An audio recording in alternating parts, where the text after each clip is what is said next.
Right, brand specialist in reputation, first managing director Tshepo Matseba joins us now for more on that story. But Tshepo, good to have you, and thank you very much for your time. We now call it a government of national unity, or at least is a name that is being used for it. But it seems there's very little unity that goes on in this government of national unity in terms of consultation as far as brands that, for example, the other party needs to associate with. I mean, it's not the first time that they would have appointed someone and there was uproar. So there's no consultation there, but also there's very little collaboration. And therefore it ends up with getting it wrong, as John Steenhuisen puts it. Yeah, good evening, Tawe. I think you are quite right. There doesn't seem to be consensus or collaboration or open communication between key role players, because when you make an appointment of such a senior nature and significance that has to do with people, at the very least, you do the checks and balances. That means by the time you appoint the individual, you would have gone and done search, background checks, and importantly, a security clearance, which could have, if done, and perhaps hopefully it was not ignored. But some security clearance would actually flag some of these issues, that this individual is actually divisive in nature, and some of the content that they are posting are not going to contribute to social cohesion, but instead they might actually contribute towards more tension and division. And so what you are seeing within the government of national unity are teething problems, and hopefully teething problems that as we go through the next couple of months, that ministers and senior government officials, deputy ministers, that all of them are able to begin to appreciate that a role in cabinet and the state and the role as a political party representative are completely two different and distinct jobs with different expectations. On the one side, you can campaign for your party, but the campaign does come to an end, and then you continue on a new role as an appointed minister. Yeah. But unfortunately, in different portfolios of this specific government of national unity has had distinct positions, sometimes positions that are opposed to the position of government. And in this specific instance, one wonders what the thought process was when this appointment was made, whether this specific individual actually is qualified and has the right expertise to lead people. And to lead an organization of that size and that caliber and that level of complexity, because agriculture is important for our country. And perhaps while they may have a legal qualification in the form of an LLB, but in this instance, you expect someone to have a degree of experience in leading complex projects and leading complex teams. And merely coming up from a social media background as an influencer or a communicator is probably not enough. Who is responsible for providing strategic leadership here? Because, I mean, I would imagine the president cannot babysit ministers and deputy ministers. I mean, he must give them an overall direction. He gives a statement of the nation address or whatever, says this is where we are going. There are medium-term development plans that they speak to. They sit at Lekgotla. So I would give it at that broad level. But I don't know whether this is a signaling of a lack of leadership in the individual in this particular department. Yeah, I mean, it signals a lack of, perhaps to a certain degree, a lack of leadership, but also a lack of awareness about the context within which we operate. So, when there were complaints about banning the South African flag, it was a DA context. When there were complaints about Phoenix racially charged posters that John Steenhuisen himself, Minister Steenhuisen, supported, that was a DA discussion in a political campaign environment. But in the context of this, you expect a little bit more. And unfortunately, the president can't do the job of a minister because once you are appointed, there's a degree of expectation that you'll go through the process of induction. Now, the minister in the presidency, from time to time, when she shares outcomes of cabinet meetings, she actually indicates that they go at length in explaining how government functions and how government works, how decisions are made. And here in this instance, it just seems like somebody arrogantly decided, I'm going to go ahead and make a decision because he has the right to make a decision to appoint. But that appointment doesn't seem to have gone through the right checks and balances mechanically, meaning the paperwork and the background checks and checking the sensitivity of the individual, their tone. But in addition, it doesn't look like the leadership assessment took place. It looks like somebody just, took a decision to say, I'm going to appoint this person because they hold certain views. Their views are in the public domain. They believe that black people can't be liberal. And you are going to put that person as a chief of staff in the Department of Agriculture, such a key department where you're going to bump into a lot of black people who work in that environment and a lot of black people who work on farms. And so it just does look like from a ministerial level, discretion was just lacking, and perhaps discernment of some of the decisions that we take and the remarks that we are hearing from the ministers.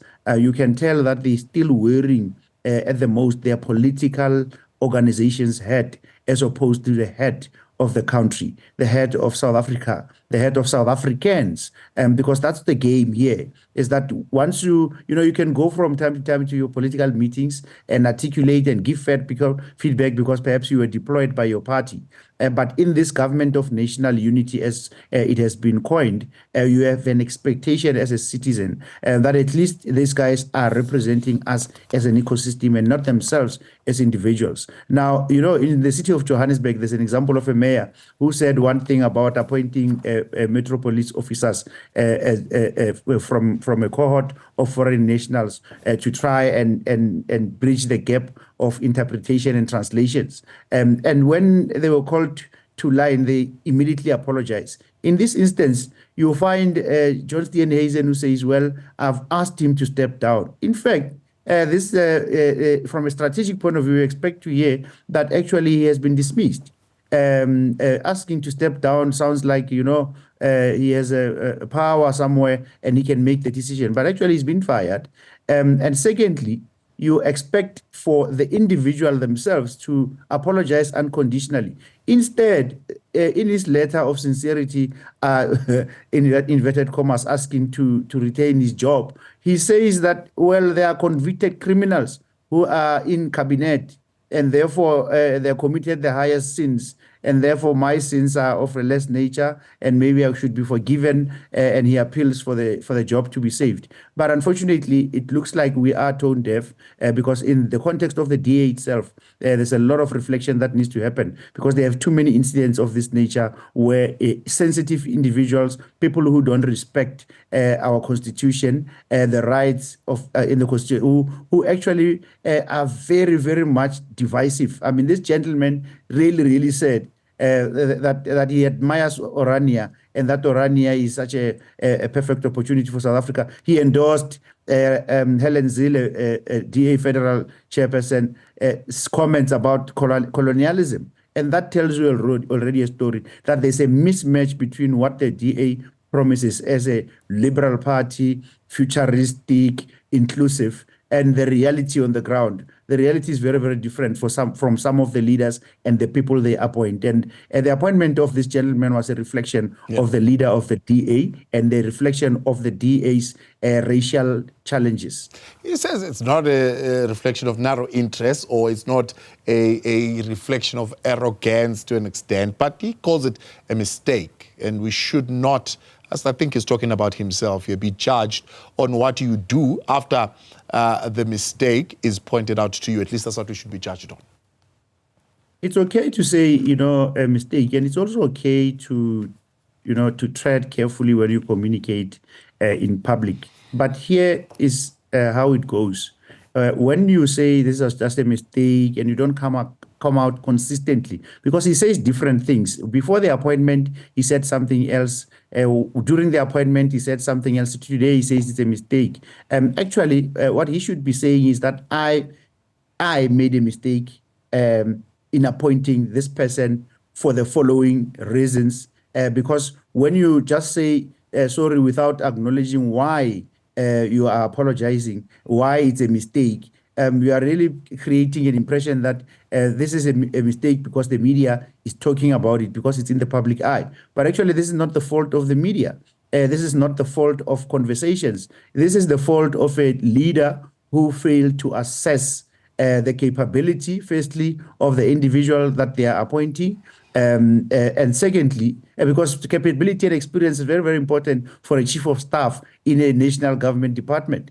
And then secondly, to check their tone. And just this specific one was so insensitive. Many leaders, analysts have said throughout, before the appointment and after the appointment, that this would be a big mistake. And the DA leader just could not listen. And he went on and made the appointment. And now to simply call it, an error and let's move on, kumbaya, is probably not good enough. I think what should be said is that we've made a mistake, and going forward, this is the criteria that we're going to use. These are the lessons that we've learned. And then own up to the problem. When you own up, at least you create a space for reconciliation to happen, for trust to be reinstated, for people to trust you again. And in South Africa's context, South Africa, I often say, is a very forgiving nation. But a forgiving nation forgives you only when you acknowledge your mistakes and stop telling us about the other people and their mistakes. I think we'll deal with the other people and their mistakes separately. But in this specific instance, we are dealing with the Department of Agriculture and their former chief of staff and the minister who made that appointment, and the extent to which they are willing to collaborate strategically with their colleagues who have much more experience in cabinet to actually say, if we appoint senior people, what are the things? Consultation must take place. And in the department, there are director generals, there are officials of the state who would have given the minister advice when this appointment was made. And I hope that those people are consulted. But as it seems right now, from where we're sitting, it just looks like there was no consultation. The worst part is the comment about there are HR processes underway. That's worrisome. What are these HR processes? Are we discussing a handshake for a person who didn't last more than 30 days in a role? And what is that handshake, and how much money are we discussing here? Because we don't, it's not necessarily that everybody now deserves a parting handshake. But I guess that should be left to the HR capability at the Department of Home Affairs and the Government of National Unity to deal with. In all honesty, we hope that all these processes are fair and constructive, and not meant to just throw the baby with the bathwater. Well, if we look at the whole entire reversal by the Agriculture Minister, I suppose one can classify it as some kind of reputation management, or trying to salvage an otherwise reputation that would have been dented by this particular move. Did he do a good job of it? No, it's too early to tell, and it's too early to tell because he has just made a reversal within a very short space of time. Against all advice and criticism, he continued with the appointment, and now he makes very, very different remarks. And then I don't know what conversations happened between himself and the chief or the former chief of staff. I don't know what conversations took place there, but you can tell that they are saying two different things. The other one says, well, I'm sorry, but there are other thieves or convicted criminals. Please forgive me, and so on. But I'm not really sorry. He doesn't apologize openly. And then on the other side, we have one person saying there's a mistake. So all of this is creating space for negative local and international headlines, which will really focus on the GNU as an unstable, the instability, the difficulties, especially when you listen to some of the issues that the DA continues to raise. That seems like they are anti-progress in the context of Black economic empowerment, in the context of access to education for the majority of the population, which is Black and African. And so it's going to be very, very difficult for this specific reputation to recover. How you recover in terms of reputation and recover quickly is to start by acknowledging the truth and demonstrate sincerity. Arrogance doesn't work in the game of reputation management. And then separate the issues from what you are doing at your political party level and what's happening at the state, within cabinet, within government, so that once those things are separated, you are able to stand in your capacity as a Minister of Agriculture and deal with the issues and show and demonstrate that you are doing this with sincerity and respect to the values espoused in the Constitution of the Republic of South Africa, and not necessarily because there's pressure or conversations online and conversations in the media. Because it's very, very easy for people to simply say, yeah, but the media is attacking us and so on and so on, while actually they could be dealing with the fundamental issues. The media's job is to tell the story, and I think the media is telling the story as constructively as possible in a balanced fashion in this specific instance. And so the appreciation for that work should be more, and the sincerity on the part of the minister as a leader is to show that, I empathize with South Africans. All right. I am sorry, right. Could actually do more value than anything else. Tshepo, appreciate your time. Let's leave it there. Thank you very much. Reputation expert with Reputation First. He's a managing director there at Tshepo Matseba.